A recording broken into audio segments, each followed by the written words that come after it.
Саламатсыңарбы менин окуучуларым 6 В классынын балдары. Бүгүн биз кыргыз тил сабагында жөнөкөй жана татаал этиш жөнүндө грамматикалык темабыз болот. Ал эми кептик темабыз Манасчы Саякбай Каралаев жөнүндө. Жакшы билесиңер, этиш бизде экиге бөлүнөт түзүлүшү боюнча: жөнөкөй жана татаал. Жөнөкөй этиш, мисалы, этиш түзүлүшүнө карай экиге бөлүнөт. Жөнөкөй этиш жөнөкөй бир гана сөздөн турат. Мисалы, күлдү, ыйла, жаз, жина. Ал эми татаал этиш эки же андан ашык сөздөн турат. Мисалы, бара жатат, жазып жатты, ыраазы болду. Сабактын максаты: этиш тууралуу билимдерин тереңдетишет, этиштин жасалыш жолдорун үйрөнүшөт, жөнөкөй жана татаал сөздөрдү катыштырып сүйлөм түзүп үйрөнүшөт. Ошондой эле кыргыз тилин баалоого жана адамдык жакшы сапаттарга тарбияланышат.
Балдар, мына биз Саякбай Каралаев жөнүндө көптөгөн сүрөттөр менен таанышып алдык.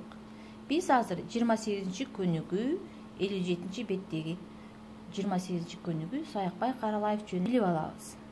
Бул аңгемеде биз Залкар Манасчы Саякбай Каралаев жөнүндө окуп, аңгемебиздин сүйлөмдөрүнүн арасынан жөнөкөй жана татаал этиштерди таап алабыз. Ооба балдар, туура айтып жатасыңар. Жөнөкөй этиштер бир сөздөн, татаал этиштер эки сөздөн турат экен.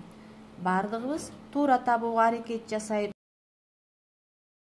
Балдар, мына ушинтип биз сабагыбызды жыйынтыктайбыз. Өтүлгөн темалар боюнча суроого жооп бергенге аракет жасагыла. Этиш деген эмне? Этиш кандай суроолорго жооп берет? Этиш түзүлүшүнө карата кандай болуп бөлүнөт?